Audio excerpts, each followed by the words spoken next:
Everybody, welcome, good evening. It's good to see you all here at the Melbourne Brain Centre for the ICT for Life Sciences Forum presentation. My name's Jeff McIntyre. I'm a researcher at NICTA, and which is based here at the University of Melbourne. I'll just give you a little bit of information about the ICT for Life Sciences Forum for those who haven't been before. It was established in 2008 to bring together in Melbourne those members of the community whose research is at the intersection of the life physical sciences and to outreach the community that is interested to learn more about how the life sciences research and engineering converges. And it is changing the way we undertake science, improving our understanding of medical and life sciences phenomena and delivering improved health to the community. This evening, I'm very pleased to have the opportunity to introduce someone I've worked with for slightly over a year now, Associate Professor Chris Hovens. Chris was awarded his PhD in 1992 for work he performed at the Ludwig Institute of Cancer Research in cloning and analysis of the receptor tyrosine kinase under the supervision of Drs. Andrews Wilkes and Ashley Dunn. He then took up a postdoc position with Professor Walter Schaffner at the Institute for Molecular Biology in Zurich, where he led a small team which discovered one of the first tissue-specific transcriptional coactivator proteins, BOB1/OBF1. In 1995, he moved to the Institute for Medical Virology in Zurich for a stint as an independent group leader until 1998, where he came back to Australia to set up a group in the Department of Surgery at the University of Melbourne. In 2001, he was promoted to Senior Research Fellow in the Department of Surgery, and then in 2005 was appointed Director of the Prostate Cancer Research Centre in the Departments of Urology and Surgery at the University of Melbourne and Royal Melbourne Hospital. He has worked on the functional characterisation of the spread of tumour suppressor proteins and made the discovery of a new tissue-restricted member of the family EVE3. His recent work concerns the co-discovery of a small water-soluble inhibitor of the PI3 kinase AKT pathway, which has been extensively characterised in in vitro, and in vivo models of prostate and brain cancer, for which he has a number of international patent applications and has founded a company, Valacor Therapeutics, to commercialise this discovery. His most recent work has focused on identifying the molecular mechanisms driving lethal prostate cancer, which he'll tell us a little bit about tonight, and clinical biomarkers for the detection of lethal prostate cancer. So please join me in welcoming Associate Professor Chris Hovens.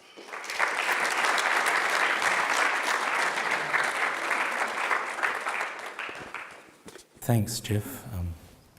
Thought that was going to take up the whole hour.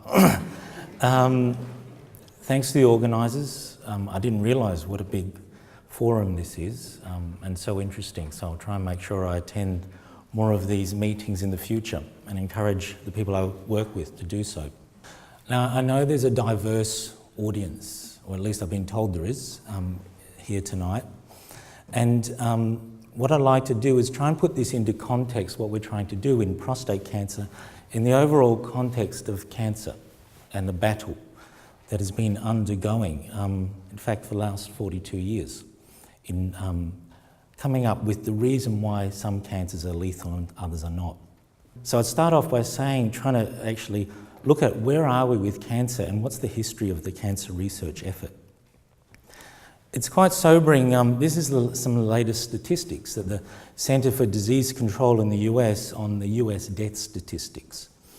And it's quite sobering to realise that since 1935 and 2010, the latest preliminary figures that have just been released, in fact, heart disease and cancer remain the first and second leading causes of death over the last 75 years. In fact, the only change that's going to happen in the next 3 years is that it's predicted that cancer will overtake heart disease as the leading cause of death in the US. Yeah, so this is the data that's come up, released recently by the CDC about death statistics for cancer, as I was explaining, and heart disease, the leading causes. And in fact, it's interesting that they haven't budged since 1935, as I said.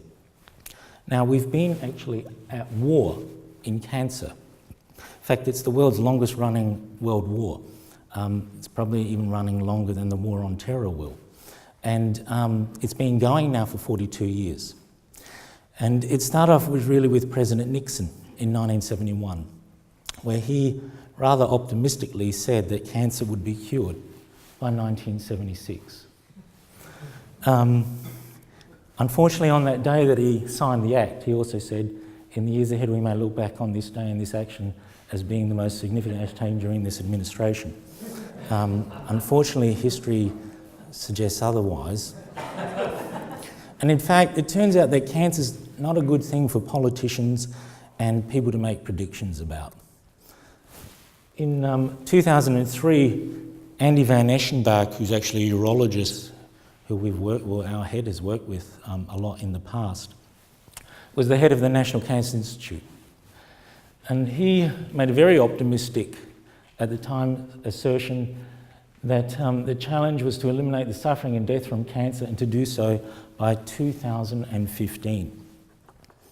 That's still got 2 years to go, I guess.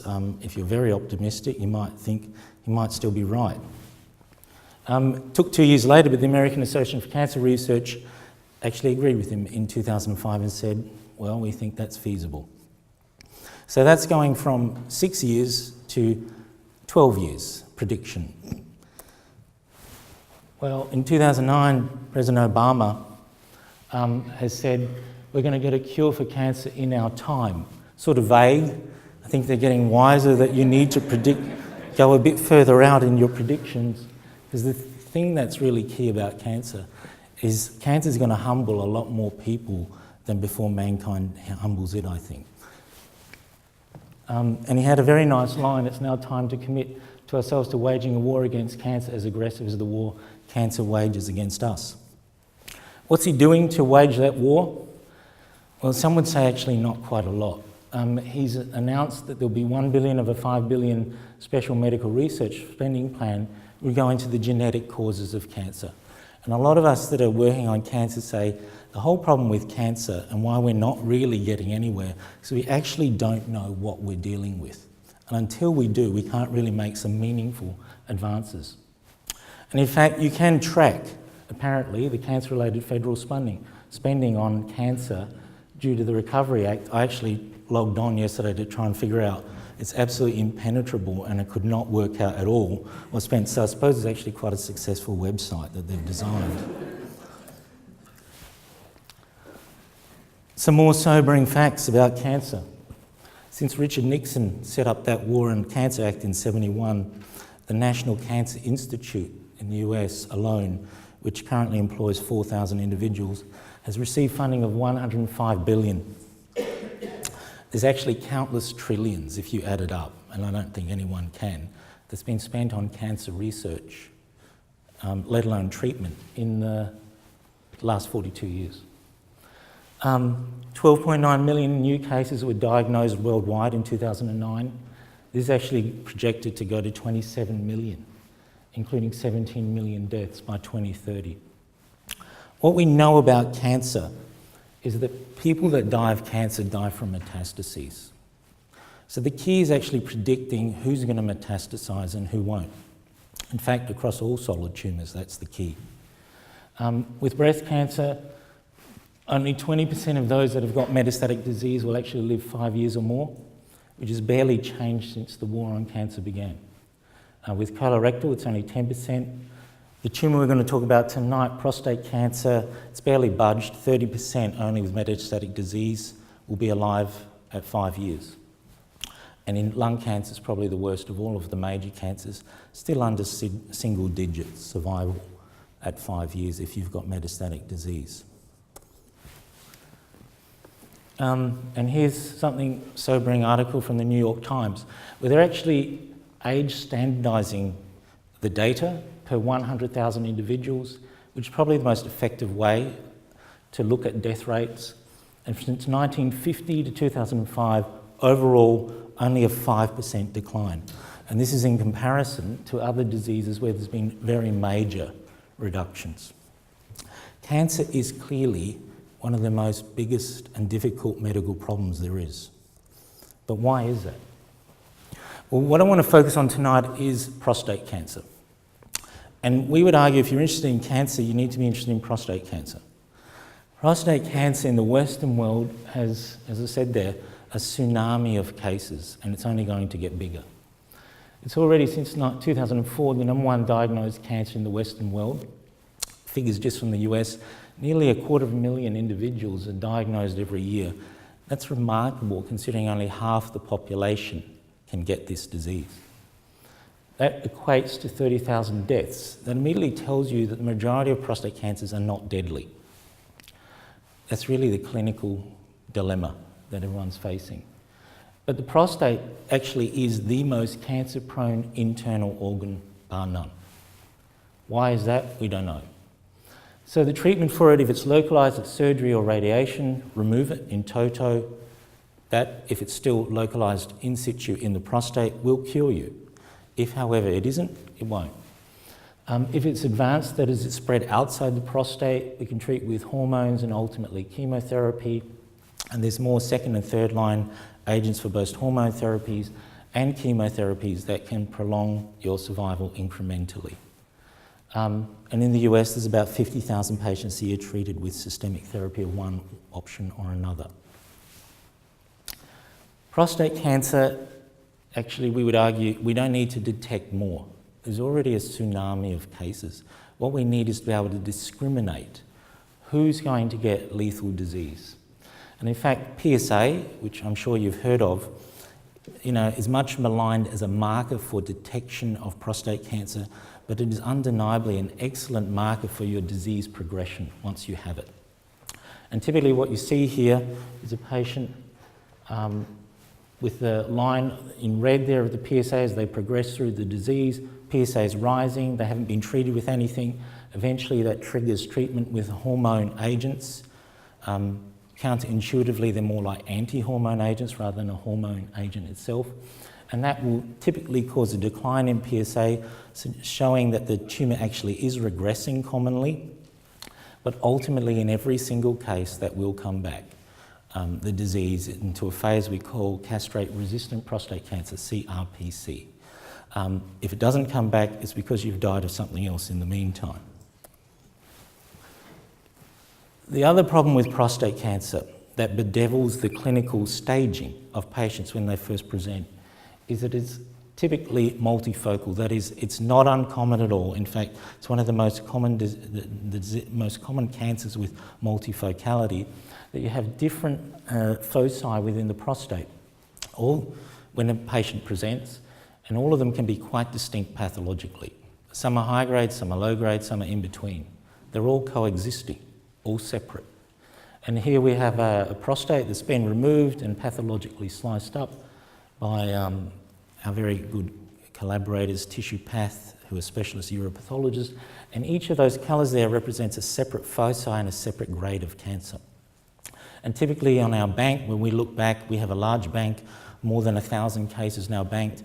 The average number of foci in a prostate is about 3.5. With prostate cancer, currently, and has been the last 40 years, it's all about making the Gleason grade. The pathological grading of cancer, it was initially, is what determines your treatment regimen. And it's staged in effect in 5 different levels. The ones that are really only important these days are Gleason grades 3, 4 and 5. On the left there we have the typical glandular structure of the prostate. The prostate is a gland. It secretes things into the blood and into the seminiferous vesicles. And as cancer progresses, that glandular structure is typically destroyed and reduced, and you get this hyperproliferation initially and then frank adenocarcinomas at the end. The problem is that we know that grades 4 and 5, at least in Australia, need to get treated, and a Gleason grade 3 or less, though we don't really use less than 3 anymore, probably can, all things being equal, be just watched.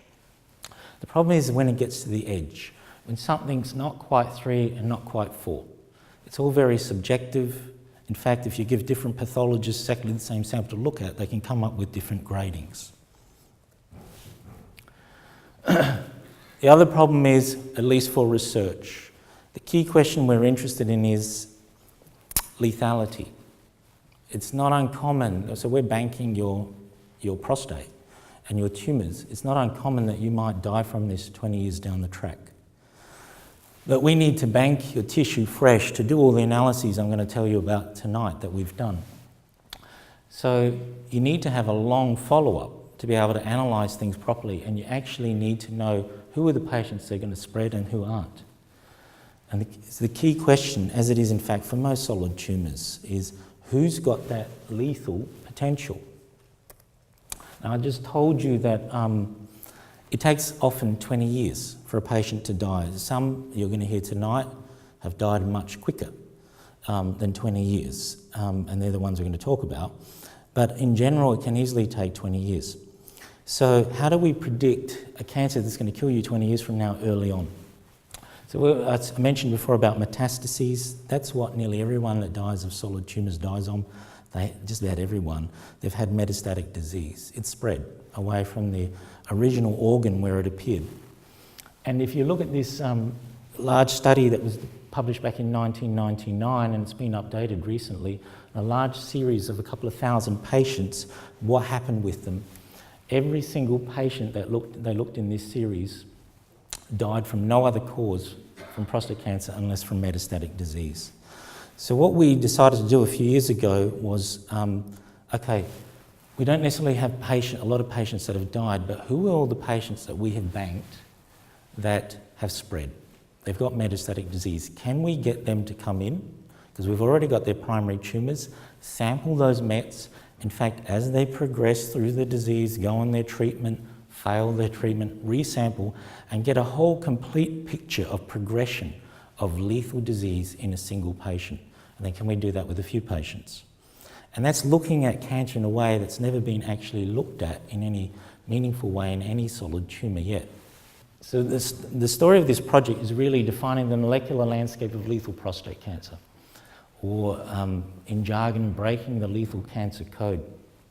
When we get those samples and we can look at them through progression through a single patient, it's trying to perform a complete integrated genomic, epigenomic and transcriptomic analyses of those samples from the same patients to try and get the natural or unnatural history of lethal prostate cancer within a patient. The amount of data we're getting is just deluging us. In fact, we're struggling to cope with it. So we've actually set up an international consortium to deal with this. People at the Sanger Centre in Cambridge and at the Cancer Research Institute in Cambridge are heavily involved in this particular Sanger Centre in analysing this data, particularly David Neal, Simon Tavare and Andy Lynch at the Cambridge Research Institute. Izzy Haviv, if you're working with bioinformatics in Melbourne, you definitely know Izzy Haviv. He's currently in Tel Aviv and everywhere else, wherever he's landing at the moment. And we've got a whole group here in Melbourne at NICTA, the VLSCI and AGRF, which are doing all the sequencing. Where are we at with the genomics of prostate cancer? Well, a couple of papers have been published, major ones in the last 2 years. This is the first one, the genomic complexity of primary human prostate cancer. They did whole genome sequencing and just that on 7 primary prostate cancers. What they showed was there's not many mutations common amongst the genomes. In fact, prostate cancer has a typically very low mutation rate compared to other cancers. And there are only 90 chromosomal rearrangements per genome, and they're usually balanced. Another paper about a year later was saying that they looked at a larger group of primary prostate cancers. They did not do whole genome, just exome sequencing, and they found a particular mutation called SPOP present in about 6 to 15%. The problem with these studies, though, is what does that mean? Well, actually, no one knows. Maybe they're pointing to lethality, and maybe they're not. They have nothing to compare it to, and they have to wait for those patients, the data to mature to see what's happening. And here's one about, they looked at the other end of the spectrum, patients that are actually dying from prostate cancer. In fact, this is samples from a warm autopsy program. Patients that have actually died, and a few hours after their death, they go in and rather ghoulishly sample the metastases from those patients, and then they do genomic analysis on it. It's looking at the 2 spectrum ends of the disease. The problem with this study, though, is it's right at the end. Those patients have been treated with everything under the sun, and any changes you see, what was driving metastasis, what's driving really lethality, what's a response to whatever therapy they're on, it's almost impossible to work it out. However, they also confirmed that there's a very low overall mutation rate in prostate cancer. But it was exome sequencing, not very deep analysis. And if you compare those two studies and you look at the copy number variations and changes in the genomes, on the right there, the red and the blues signifying lots of changes in the metastatic samples, and in the primary, there's not so many. And what that immediately tells us, there's a lot of changes that are appearing in that sample, but we would argue they're incorrectly labelled. Yes, they're metastatic, but they're actually resistant to every therapy under the sun, including even radiation. So the changes you see there, is that really what's driving metastasis, in fact lethality, or is it in response to a therapy, whatever it is? And typically in those patients, there are all sorts of different therapies. We argue that the biology to try and solve this problem influences the clinical context. In the history of a prostate cancer patient, you've got localised disease on the left, the black spot, your tumour in the prostate. That eventually, in some cases, will metastasise to lots of spots around the body, and prostate cancer, for reasons also unknown, preferentially spreads to bone. And ultimately, that will lead to death. What we can do is treat you with, for instance, radical prostatectomy if it's localised. If it's not localised, it's already spread, that will not cure you. You will then go on to potentially androgen deprivation or hormone therapy that I was talking about before. That will delay things typically for patients, and now we can, as they fail their first line hormones, put them on second and third line and generally buy them some time. You'll see with the patients I'm going to talk about tonight who didn't. But ultimately it's chemotherapy when you get symptomatic disease, that is pain from your bony metastases. And the phases that we call this, in the first phase from localised disease to failing and getting metastasis, is biochemical failure. That is measuring PSA. If PSA comes back after your surgery, we can measure that with PSA. Invariably it means your cancer's come back. We can use that PSA to then monitor your response to androgen deprivation. When it starts to rise again, after either it's dropped or it's stabilised, you're now typically in the phase we call castrate resistant. Where are the studies I talked about mapping here? Well, we've got studies at the start and at the end. Question mark is, how do you go from localised disease to mets to death? And at the moment in prostate cancer, no one knows. It hasn't been reported. So what we were trying to do is fill in the gap here. At separate time points, look at paired primary and met samples, and then those paired met samples as they progress, and try and fill in the gaps for individual patients. Obviously, we cannot do this with many, for a lot of reasons, one of which we haven't got the funding to do it. But then try and get it, at least in some patients, can we get the real reason what's going on, why they actually died? So our objectives are to obtain paired primary and metastatic prostate cancer at different time points, under different treatment conditions, and then do the deepest analysis that's possible on those samples. This is what we do to get the tissue. I mean, in fact, one of the reasons this hasn't been done before is that there was a perception that you can't ethically do this, that you can't actually get a patient in and sample the metastases when that's going to put them at clinical risk, when there will be no clinical benefit. And we made it clear to the patients that contributed in this study, we could not give them any clinical benefit. We're actually, well, the ethics sailed through with no problems. It's one of the easiest ethics we've ever done, for humans at least. The animal ones are much more difficult. And intriguingly, all the patients that we've approached, and we've identified 8 so far, we've approached, every single one of them has been only too keen to help. In fact, they often are contacting us after we sample the metastases saying if it wasn't enough sample, happy to come back again and help.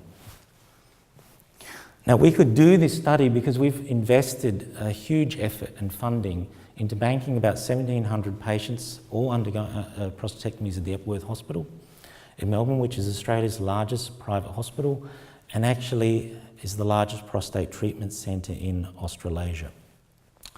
And we bank every single patient that goes through there, we collect all their clinical informatics, and that enabled us, about 5 or 6 years after we started, and we banked about 1,700, to go back and identify 14 patients that we thought were very likely, based on their symptoms, to have progressed.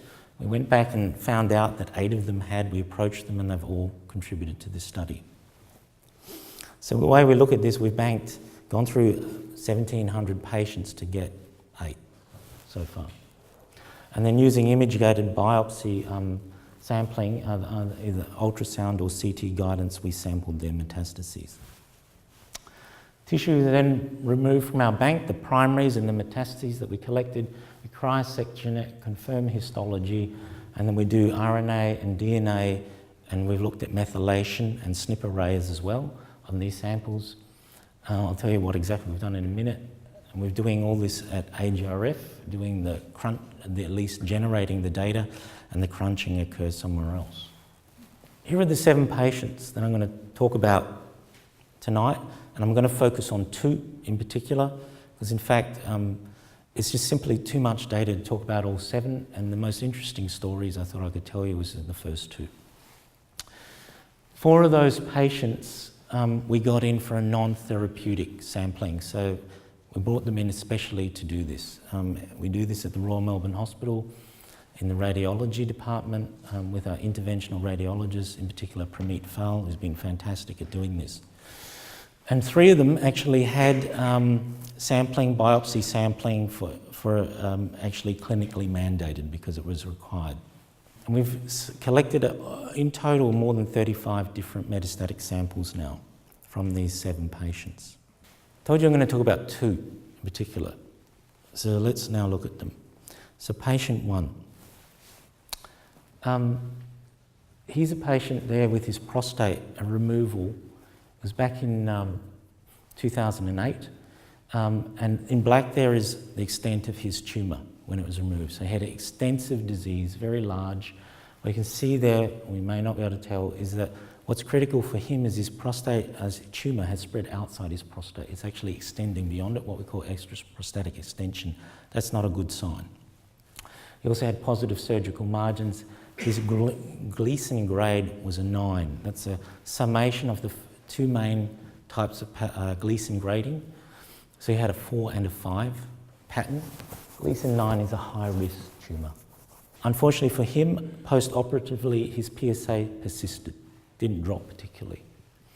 And in February 2010, he came in for imaging and a lesion was noticed in his left sacrum. And that sacrum we then sampled. Now we'd already had his primary prostate.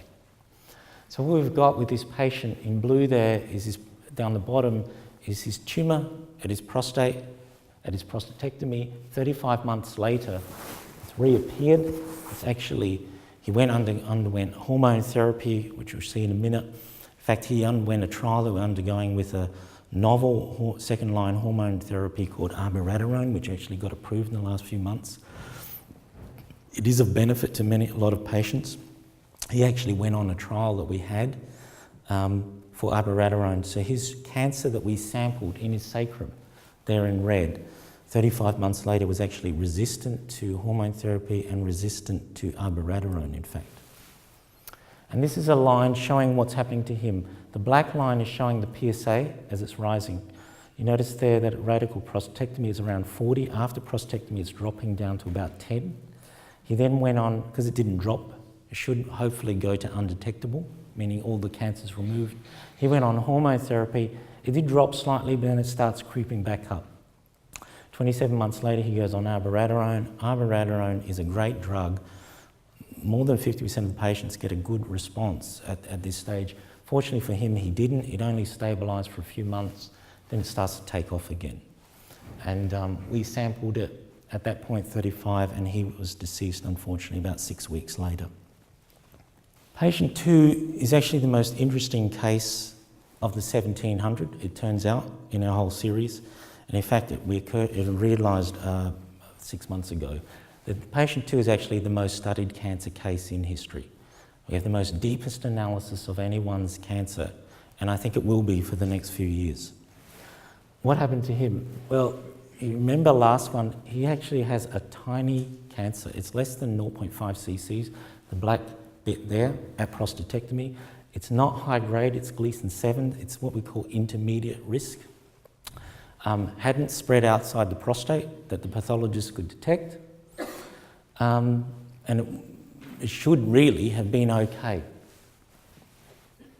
It highlights the problem with prostate cancer. So what we've got with this patient is initially we've sampled his prostate tumour, that's the blue circle down the bottom. 2 years later, remarkably, after having undetectable PSA for 2 years, it suddenly exploded back, his cancer. And it gave him a local recurrence, that's the second dot, blue dot up from the bottom there, that appeared at his bladder neck. Then he also had at the same time had 2 metastases that we could detect, one in his iliac crest and one in his sacral shoulder joint. We were able to sample the local recurrence, the sacral met, and the iliac crest, and this is prior to him having any therapy at all. 3 months later, because his cancer, you'll see in a minute, continued to progress remarkably fulminantly, he immediately went on hormone therapy, in fact had radiation to the shoulder joint because he had pain there, so it was palliative radiation. And we were able to sample 3 months later when his tumour had failed the hormone therapy, that same iliac crest, and get a sample that's now what we call castrate resistant. This is what's happened to him on his PSA. You notice he had quite low PSA reading. He had actually a low, sort of intermediate to low risk tumour. Remarkably, for 20 months, his PSA is undetectable. Really, it should have been cured, but it's exploded back. At 24 months, we were able to sample at a procedure called TURP, his local recurrence, as well as metastases. He then went on radiotherapy for his shoulder joint. He then went on hormone therapies, and when that was castrate resistant, the iliac crest, we could resample it. And he died also about 7 or 8 weeks after we sampled his last metastasis. A remarkable case in terms of a clinical series of the 1700 we've looked at. Now, what are we doing with these samples? We're aiming to do whole genome sequencing on every single primary metastatic sample, as we're also doing it on the whole blood to get a reference for what their germline is. We're doing RNA sequencing, look at the transcriptomes of these same samples. And we're doing deep sequencing, 120 million reads, which is about a dozen times more depth than what you can do on standard chip array, bead chip arrays. We're also looking at SNPs. We're looking at 2.5 million different SNPs. And also in some cases, and I'll explain that later, we've also gone back and looked at the formalin-fixed tissue for specific reasons on some of these patients too. We've also looked at methylation. And that amount of data, the issue with it is that people bioinformatically are still struggling how to integrate all that. How do you actually do it? How does it all talk to each other? Okay, so if we're looking now at patient 1 and 2, so this is a schematic table showing a snapshot of the differences. We've got the depth of the sequencing. This is the whole genome sequencing, the depth of coverage we're looking at, the percentage of tumour that was determined bioinformatically in those samples. We're looking at the number of short nucleotide variants, as well as indels and breakpoints. The first thing that struck us is if you look at patient 1, he seems to have a hell of a lot of mutations. So 35,000, 64,000. You can immediately compare this to patient 2, where it's an order of magnitude lower.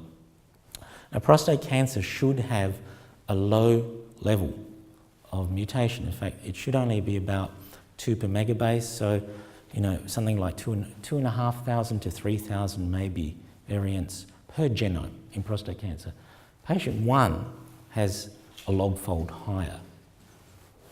If we actually plot up what's going on with his mutation, just the raw mutation, and this is work that's currently being analysed at the Sanger Centre, who are specialists in subclonality, and are actually very excited about looking at these samples. You see that his tumour has more than 26,000 mutations compared to his germline, his blood. And that's given rise to what we call a most recent common ancestor that drove both his primary cancer and his metastasis. And in his primary cancer, it's complicated. We're simplifying it for you tonight. 70% of the cells in his primary cancer are of one type. They have about 9,500 extra mutations to the most common recent ancestor. But the metastasis has diverged, and it has incredibly another 40,000 mutations away. And what it's telling us is that 70% dominant clone in his primary was not the precursor or driver of the metastasis. The other clone that's at 30% was. I'll get back to that later. So when you see this number of mutations, it's what you typically would call a hypermutator phenotype. What drives massive amounts of mutation in a cancer? Now what we know is the primary tumour that we sampled, and I'm going to show you a map so you can conceptualise it in a minute, is not the cancer that drove his metastases. In fact, the primary that we sampled was the highest risk cancer that he had. It was the highest Gleason grade. It didn't actually cause metastasis.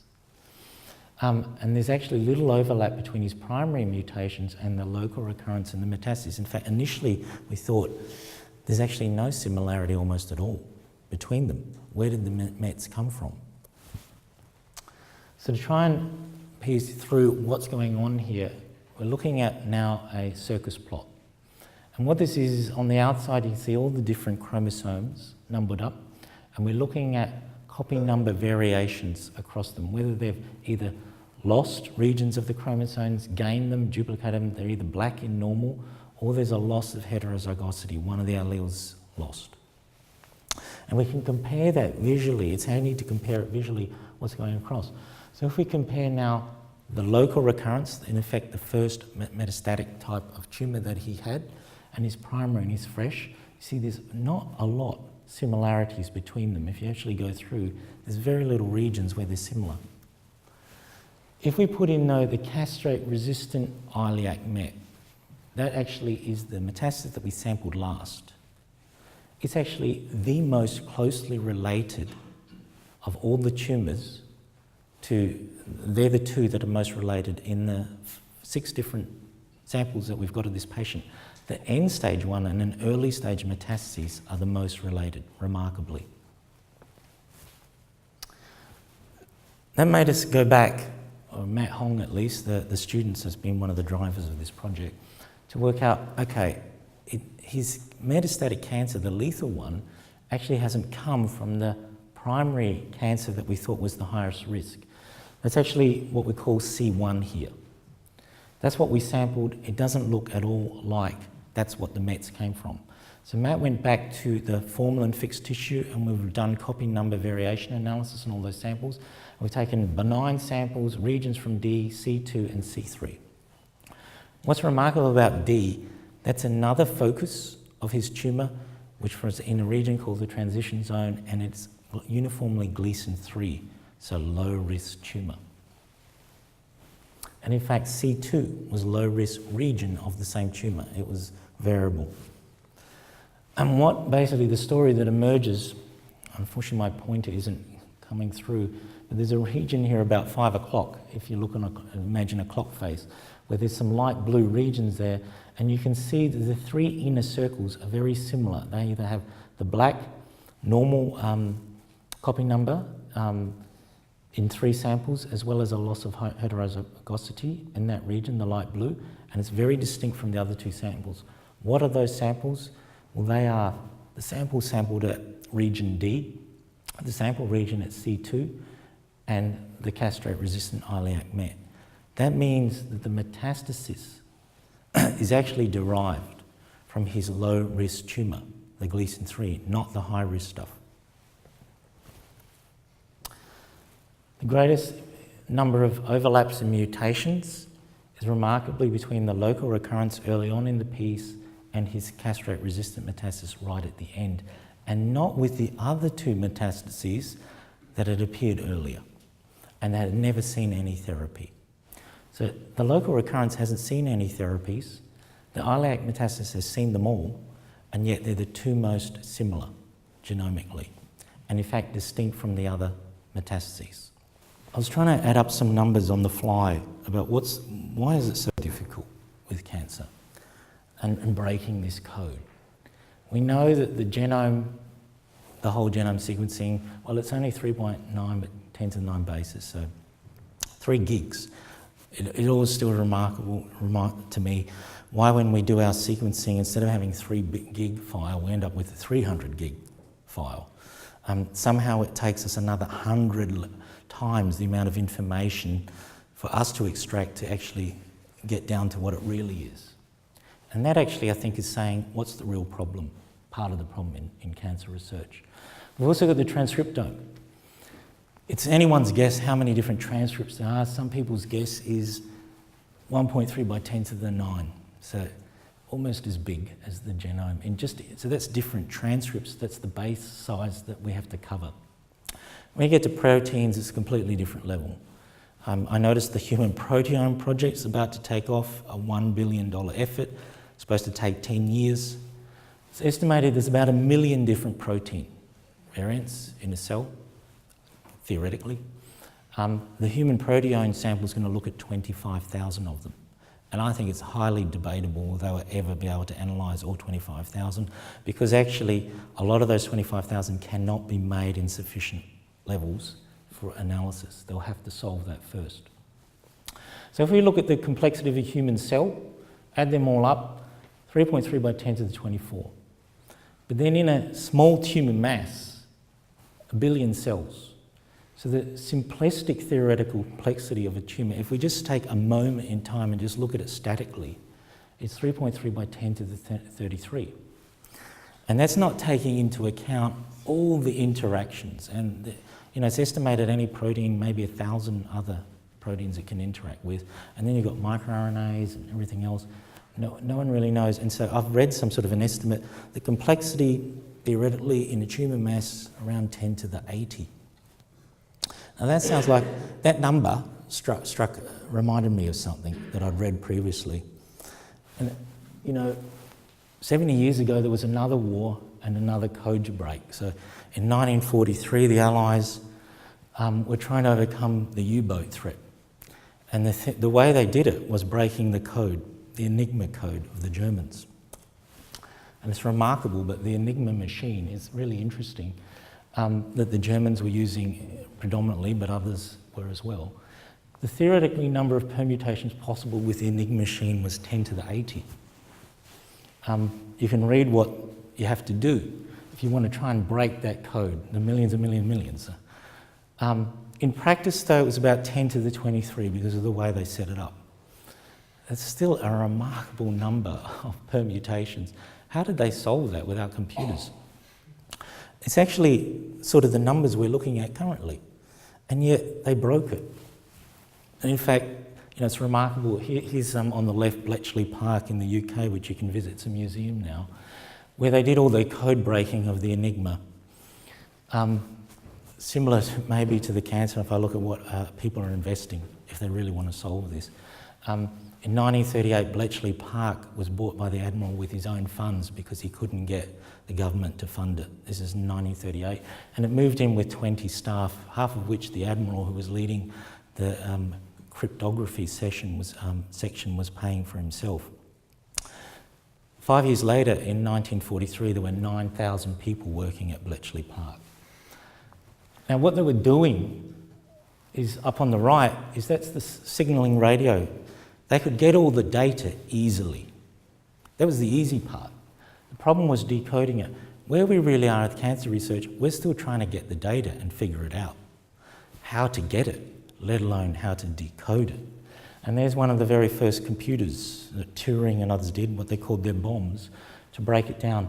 It's actually interesting, you look at the history, the Poles actually broke the German Enigma code in 1937, some years before the English and the Allies did.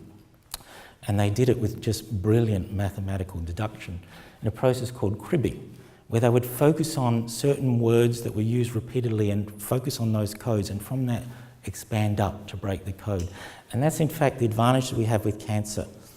We don't need to know everything, we just need to know what are the critical things. And that's where systems biology, the bioinformatics, and in fact what everyone else has done in the last 40 years in other fields is going to be so useful once we get all the data. And we're still a long way from that. I like to acknowledge, right on time, some of the people involved in this project. Some months ago I tried to work it all out if we ever get this published, hopefully soon. There's like about 72 people I think that could be involved if I listed them all. Here's some of them, the important ones. This has been driven from the Royal Melbourne Hospital Department of Urology and Surgery and the Australian Prostate Cancer Research Centre at Epworth, which we hope the federal government continues to keep funding. And Matt Hong was a PhD student urology trainee that was important in this, and the other key person is the one that introduced me tonight, Jeff McIntyre, who's been leading the bioinformatics analysis, a remarkable effort. Really, it couldn't have happened without the effort that our head, Tony Costello at the centre's put into funding banking and the clinical informatics that go with it.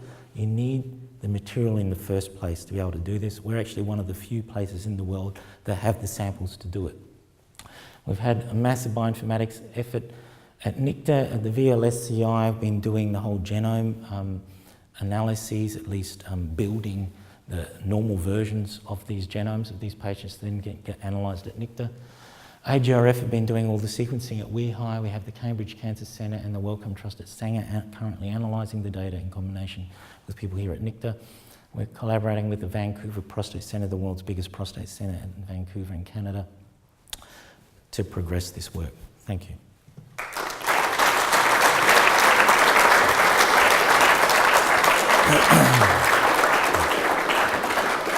Without the forum sponsors, none of this would happen today, and we're very grateful for their efforts and contributions. So it's the Melbourne School of Engineering, University of Melbourne, the Bionics Institute, Phillips Ormond Fitzpatrick, the Melbourne Convention Bureau, IBM, Melbourne Health, Monash Biomedical Imaging, Monash University, RMIT University, NICTA, Bionic Vision Australia, Victorian Life Sciences Computation Initiative, CSIRO, the Bio21 Cluster, St Vincent's Hospital, the Centre for Neural Engineering, University of Melbourne, and ANSTO. And thank you all for coming tonight.